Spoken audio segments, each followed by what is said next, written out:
Pernah lihat adegan mie instan di film Parasite? Dua bungkus mie dicampur, dimasak cepat, kelihatannya biasa aja. Tapi justru adegan itu yang bikin banyak orang berhenti dan mikir. Ini mie instan, tapi kenapa ngelihat adegan itu kayak berat?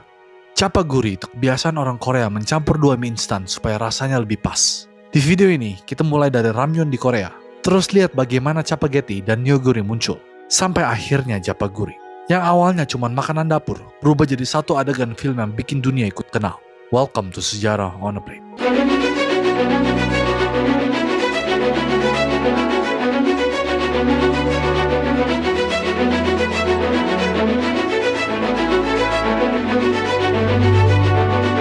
Kalau kamu pikir ramyeon cuma mie instan pedas, itu baru permukaannya. Di Korea Selatan, ramyeon bukan cuma sekedar makanan murah. Dia adalah mode bertahan hidup, versi modern. Mirip mie instan di Indonesia, terjangkau, praktis, dan bisa dimakan kapan saja.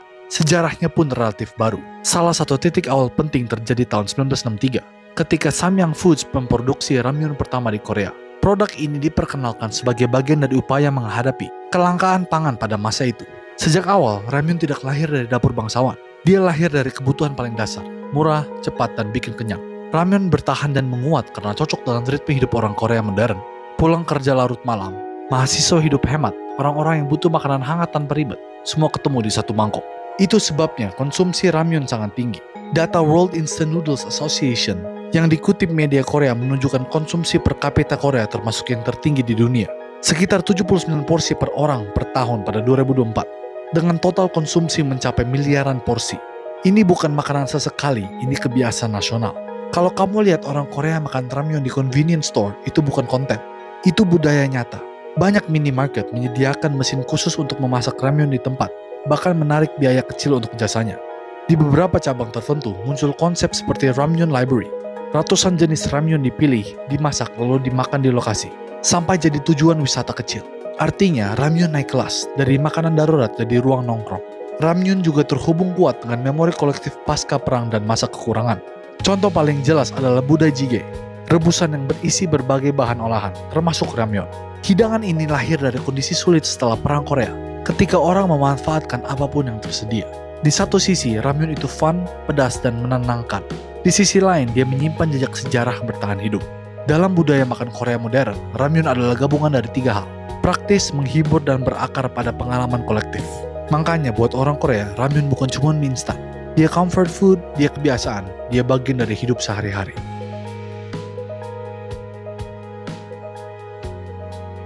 Kalau hari ini ramyeon ada di mana-mana, di rumah, minimarket, drama, itu bukan karena orang Korea tiba-tiba jatuh cinta pada mie instan. Awalnya justru lebih gelap.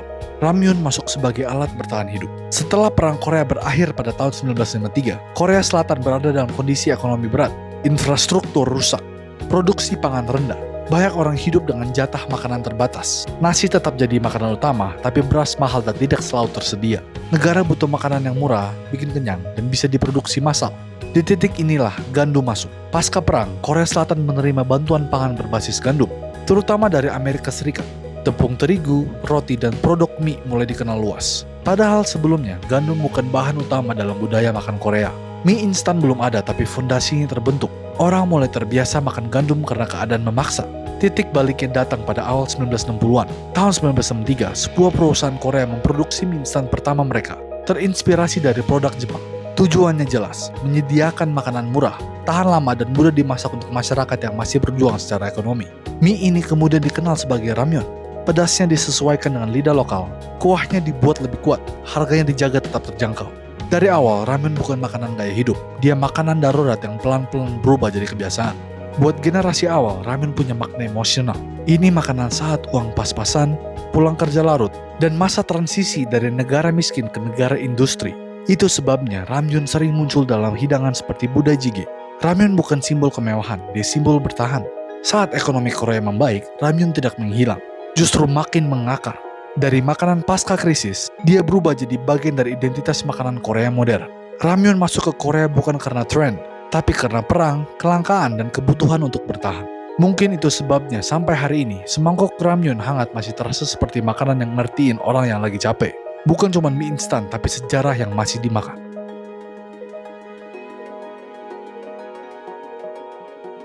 Kalau kamu ke minimarket Korea dan lihat rak ramyun, rasanya kayak baca katalog hidup. Pedas, ada yang rasa seafood, cajang. Tapi pertanyaannya, ini cuma variasi rasa biar nggak bosen, atau masing-masing punya cerita sendiri? Jawabannya punya sejarah.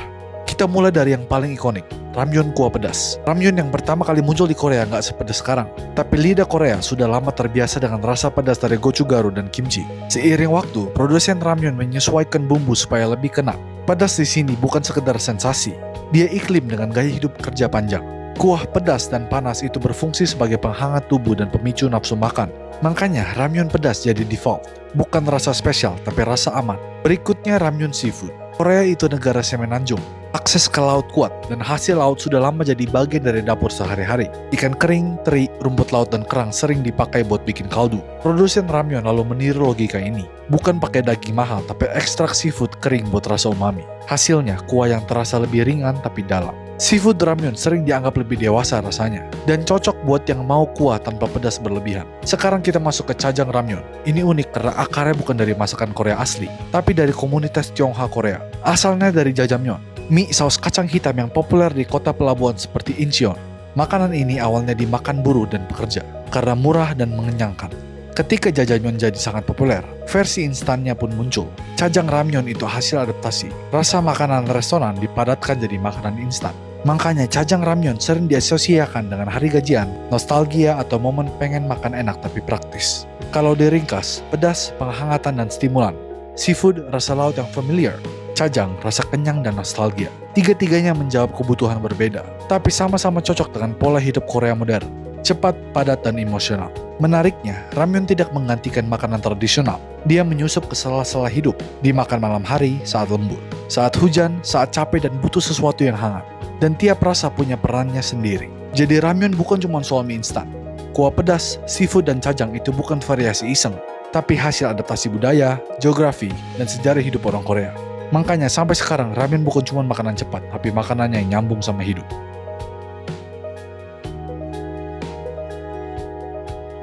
Kalau kamu lihat tulisan Chapageti, langsung kebayang mie hitam kental, manis asin, dan berat. Pertanyaannya, ini mie instan biasa atau versi instan dari salah satu makanan paling ikonik di Korea? Jawabannya, dua-duanya. Chapageti adalah ramyeon saus cajang produksi Nongshim. Pertama kali dirilis tahun 1984. Namanya gabungan dari cajang, saus kacang hitam, dan spaghetti. Dari namanya saja, sudah kelihatan tujuannya membawa rasa jajangmyeon, mie saus hitam ala restoran, ke bentuk yang lebih murah, cepat, dan bisa dimasak di rumah. Kalau kamu pernah makan ramyun seafood yang kuahnya pedas, gurih, dan laut banget, kemungkinan besar kamu lagi makan neoguri. Dan menariknya, neoguri itu bukan cuma soal rasa. Dia lahir dari satu pertanyaan sederhana. Siapa yang butuh ramyun rasa laut yang serius?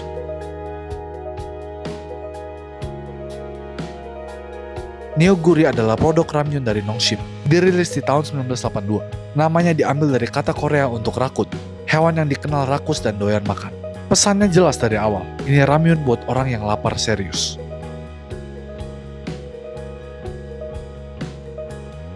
Banyak orang kira Chapaguri itu lahir kena film Parasite. Padahal kenyataannya, Chapaguri sudah ada jauh sebelum itu. Bedanya satu, dulu orang Korea tahu, tapi dunia luar nggak peduli. Sebelum 2019, Chapaguri bukan menu restoran, bukan juga produk resmi. Dia cuma satu kebiasaan dapur, campur dua ramyun supaya bisa rasanya lebih kena.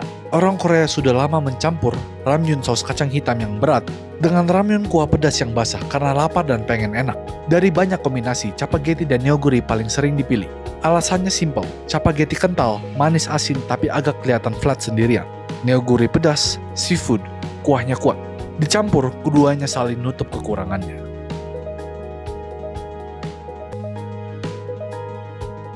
Di film Parasite ada satu adegan masak yang kelihatannya sepele. Mie instan dicampur, Chapaguri. Tapi justru adegan inilah yang bikin banyak orang berhenti dan mikir. Kenapa mie instan? Dan kenapa adegan ini terasa kena? Chapaguri dimasak atas permintaan keluarga kaya. 그리고 울고불고 버티고 아무튼 도착 즉시 짜파구리 알겠죠? Tapi ada twist penting. Mie instan ini dimasak pakai daging mahal. Di satu panci, ada dua dunia. Mie instan murah yang identik dengan kelas pekerja, dan daging premium yang identik dengan kelas atas. Menariknya, di subtitle internasional, kata Chapaguri diterjemahkan jadi ramdon. Karena nama merek tidak bisa dipakai bebas di terjemahan. Ram mewakili ramyeon, Don mewakili udon sebagai gambaran mie tebal. Ini solusi teknis, tapi sekaligus menghilangkan konteks lokal. Orang luar negeri paham ini mie campur, tapi tidak paham sejarah dapur Korea di baliknya.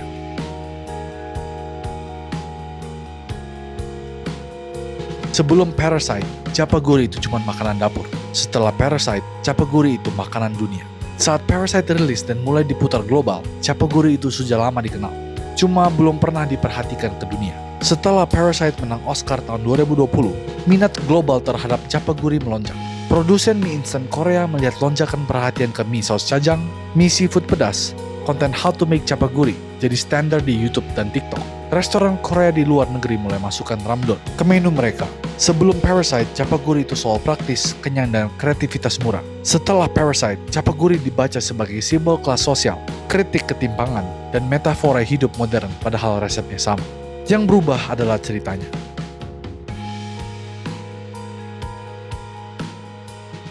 Hari ini, chapaguri bukan lagi cuma mie campur. Dia sudah pindah kelas, dari dapur rumah ke layar film, lalu ke meja makan dunia. Orang Korea mencampur dua mie instan buat cari rasa yang pas. Setelah Parasite, chapaguri jadi referensi budaya. Dia disebut di artikel makanan, dimasak di konten YouTube global, bahkan muncul di restoran Korea di luar negeri. Menariknya, chapaguri tidak pernah jadi produk resmi tunggal. Saat chapaguri jadi global, maknanya ikut bergeser. Di luar Korea dilihat sebagai mie Korea viral dan simbol K-culture. Sementara di Korea, dia masih makanan sehari-hari yang sederhana. Dua makna ini hidup berdampingan, dan keduanya valid. Sekian cerita sejarah hari ini. Jangan lupa like, comment, share, dan subscribe. Biar tahu kisah sejarah makanan lainnya di Sejarah on a Plate.